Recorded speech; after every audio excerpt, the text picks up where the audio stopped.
It feels almost like yesterday that Google was falling behind everyone on AI. While ChatTippet brought in hundreds of millions of users, their chatbot, Bard, couldn't stop hallucinating.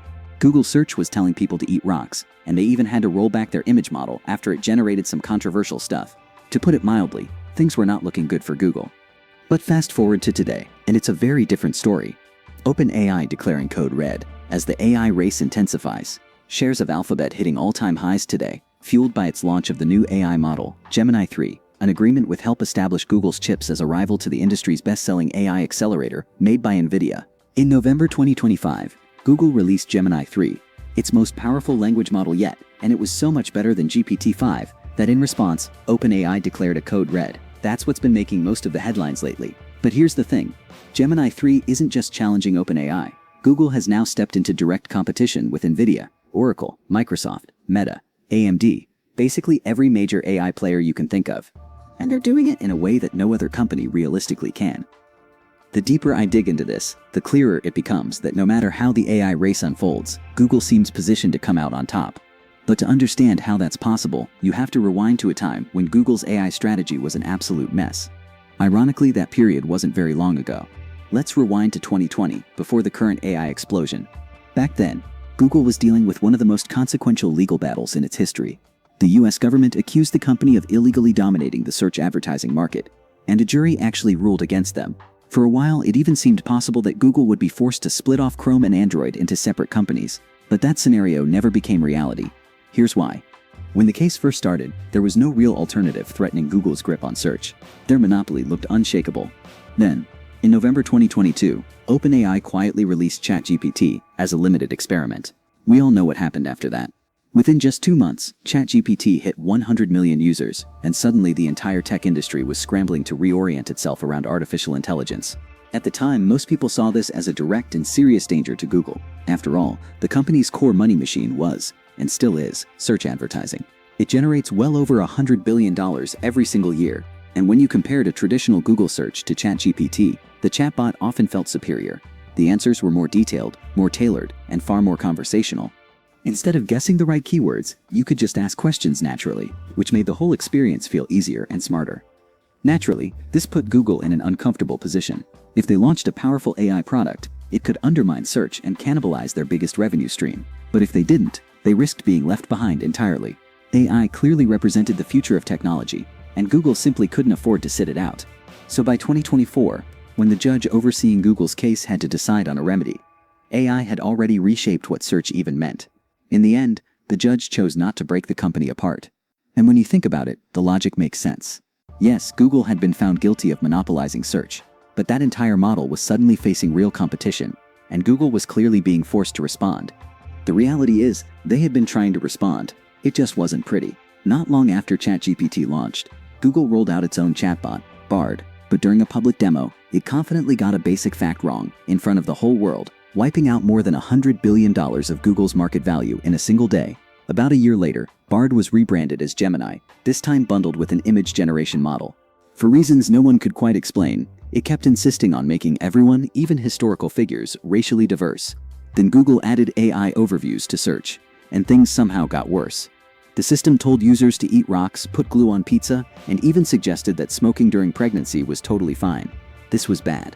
For a company with Google's reputation, it was honestly humiliating. Critics argued that Google had simply grown too massive and too bureaucratic to move quickly in AI. But in hindsight, it almost feels like they were holding back on purpose.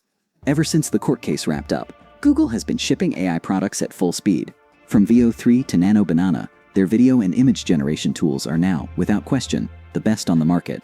And Gemini 3 wasn't just better than GPT-5, it was so much better that OpenAI reportedly went into full code red mode. And this isn't just about chatbots anymore. Yes, OpenAI is clearly under pressure, but they're not alone. Nvidia, Oracle, Meta, Microsoft, AMD, Anthropic, even Apple, all of them are now facing a direct challenge from Google. And Google isn't just positioned to win a few skirmishes, they're set up to win the entire war for the future of the AI industry. You can understand what I'm getting at when you step back and look at the full AI stack. In other words, all the infrastructure that sits behind products like Gemini or ChatGPT. At a basic level, this stack is made up of 5 core layers. First, there's hardware, the physical devices people actually use to interact with AI. Then comes the product layer, things like the ChatGPT app or Google's AI overviews. Behind those interfaces sits the foundational model, the real engine of the system. Models like GPT-5 or Gemini 3. After that, those models run inside massive data centers, huge facilities packed with specialized chips, doing the heavy computational work. And finally, at the very bottom, there's chip design itself, which forms the foundation of the entire stack. If you look at today's tech landscape, it's easy to map where the major players fit. Companies like Meta and Apple focus on hardware. OpenAI and Anthropic concentrate on products and foundational models. Oracle and Microsoft specialize in operating data centers. Nvidia and AMD handle chip design. Google, however, doesn't limit itself to just one layer. It operates across all of them. And this fully vertically integrated approach is exactly what makes Google so uniquely dangerous. Right now, we're only beginning to see the early signs of Google's dominance in AI. But to really understand how strong their position is, you have to break their strategy down, layer by layer, and see how the pieces connect. So let's walk through the stack from the ground up. Starting at the bottom, with chip design, where the most familiar name is Nvidia. They're now the most valuable company on the planet, largely because almost every cutting-edge large language model is trained and run on chips they designed. Or at least that was true until Gemini 3 came along. Because Google designs chips too, they just take a very different approach than Nvidia.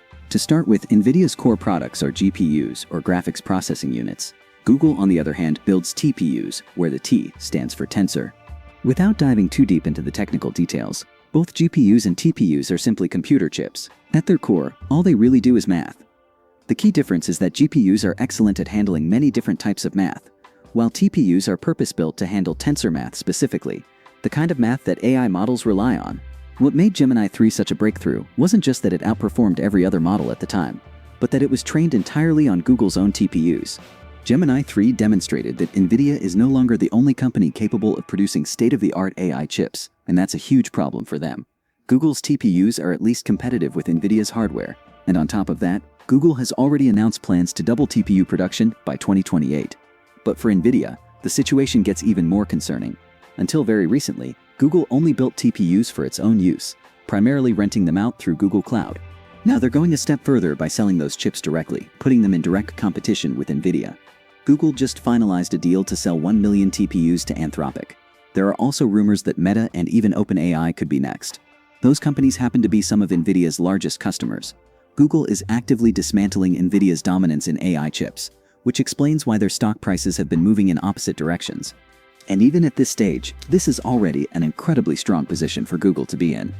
They're stepping directly into the market that turned Nvidia into the most valuable company in the world.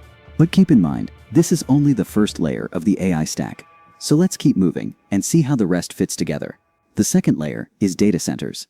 If you're not familiar, this is the primary way companies like Oracle and Microsoft compete in AI. Large language models require enormous amounts of computing power. To meet that demand, these companies build massive warehouse-sized facilities, usually packed with Nvidia chips, and then rent that compute out to firms like OpenAI so they can train and operate their models. Google does this as well through its cloud business. But there's a critical difference. Google designs its own chips, which completely changes the economics of the operation. Think about the position Microsoft and Oracle are in. They not only have to pay Nvidia's markup on chips, but once you factor in construction, hardware, and energy expenses, their profit margins get extremely thin. Google, by contrast, is in a totally different situation because it builds its own chips. There's no need to pay Nvidia. They absorb the cost internally. More importantly, Google can design its chips, hardware, and infrastructure to work seamlessly together. And when you do that, everything becomes more efficient, especially energy usage. The end result is that Google can operate its cloud services at a fraction of the cost that Microsoft or Oracle can, and that advantage compounds beautifully. You know, when ChatGPT first launched, most of the conversation centered on how dangerous AI would be for search. What almost everyone missed was just how much it would supercharge Google Cloud. Today, that business is growing at roughly 30% per year, and now makes up close to 20% of Google's total revenue. And when it comes to AI specifically, Google managed to crack that puzzle too. The next layer of the AI stack is foundational models, things like Gemini 3, GPT-5, VO3, Sora, and similar systems. Early on, OpenAI clearly dominated this layer. GPT 3.5, the model that originally powered ChatGPT, was a genuine breakthrough. And when GPT-4 arrived, the rest of the industry was still trying to catch up. GPT-5, however, felt different. For many people, it didn't come across as a leap forward, so much as a modest step. By that point, OpenAI's advantage had largely disappeared. Google's image and video generation models were already noticeably stronger than OpenAI's offerings. Then, in November 2025, Google released Gemini 3, which outperformed GPT-5 across nearly every benchmark that mattered. To be fair, OpenAI just released GPT 5.2 this week as I'm recording this, and from what I've seen so far, it does appear competitive with Gemini. But when you zoom out, both OpenAI and Google are going to keep pushing their models forward for years. In my view, whatever benchmark one of them happens to win on a random Tuesday isn't the real story. What actually matters is this. This is a chart showing the monthly active users of the Gemini app. And now it's clear why OpenAI called a code red. The real source of power in AI isn't just the models, it's owning the product itself. That brings us to the next layer of this new category, what we basically call chatbots. In reality, OpenAI and Google are the only two serious contenders here. Claude or DeepSeek exist. Sure, but they're mostly used by hardcore enthusiasts. Right now, ChatGPT is approaching 900 million weekly active users, which is absolutely insane. Gemini, by comparison, has around 650 million monthly active users, but it's growing extremely fast. These apps are still in the process of going fully mainstream, and when they do, both Google and OpenAI have massive upside from advertising whenever they decide to turn it on. The reason they haven't yet is simple. These products get better the longer you use them. As they learn your preferences, habits, and context, switching becomes increasingly painful. That's why Google and OpenAI are aggressively trying to steal users from each other right now. If they fail to do it at this stage, it may be impossible later. Now, you could reasonably argue that unseating ChatGPT will be incredibly hard, even for Google, and that's probably true. But once again, when you zoom out and look at the full picture, Google still dominates OpenAI at the product layer. OpenAI's limitation, and Google's biggest advantage, is that chatbots aren't the only products that matter. OpenAI has ChatGPT and Sora. But beyond Gemini, Google also owns Chrome, Gmail, Drive, Docs, Sheets, Slides, Search, Maps, Calendar, Meet, Photos, YouTube, Android, and the list just keeps going. That kind of ecosystem is something no other company on Earth can truly rival. Maybe Apple could, if they ever got their act together. And across this entire suite, Google is weaving AI into nearly every product. Once you're inside that ecosystem, and if you use Gmail or Google Docs, you already are, switching to something else becomes incredibly hard. And to really hammer the point home, let's move to the final layer, hardware. Today, the primary way most people interact with AI is through their phones, and once again, Google is right there. They have the Pixel lineup, which has been gaining popularity year after year. But that's not all. Google is also preparing to release its own AI-powered smart glasses. Now, I'll admit, I'm skeptical, but if the tech crowd is right, this could become the next major computing platform. And if that happens, there's a very good chance Google will be leading the charge. So that's the entire AI stack. And when you look at it as a whole, you can clearly see how Google has positioned itself at every single level. What we're seeing right now is just the first glimpse of Google's overwhelming dominance in AI. And it all comes back to one core fact: they're fully vertically integrated. That's a structural advantage I don't see any other company being able to replicate. And on top of all that, let's not forget Google is still Google. They've effectively been a machine learning company since the 1990s. They employ some of the strongest AI researchers anywhere in the world. And of course, they have access to Google's massive financial resources. Honestly, the pace at which they're rolling out new AI products and folding them into their ecosystem right now is remarkable. They're constantly shipping new features. I mean, I just saw that disco thing and the real-time translation demo. Now, some of you might be thinking, okay, but what about the AI bubble? That's a fair question. But so far, it doesn't really seem to be hurting them. Many of the companies we've talked about today have seen their stock momentum cool off because of AI bubble concerns. Yet, Google has been on an absolute tear. They're closing in on a $4 trillion valuation. And if that wasn't enough, even Warren Buffett bought in.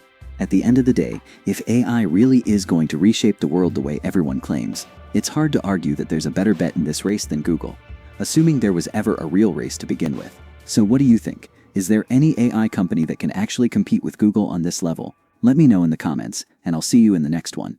Thanks for watching.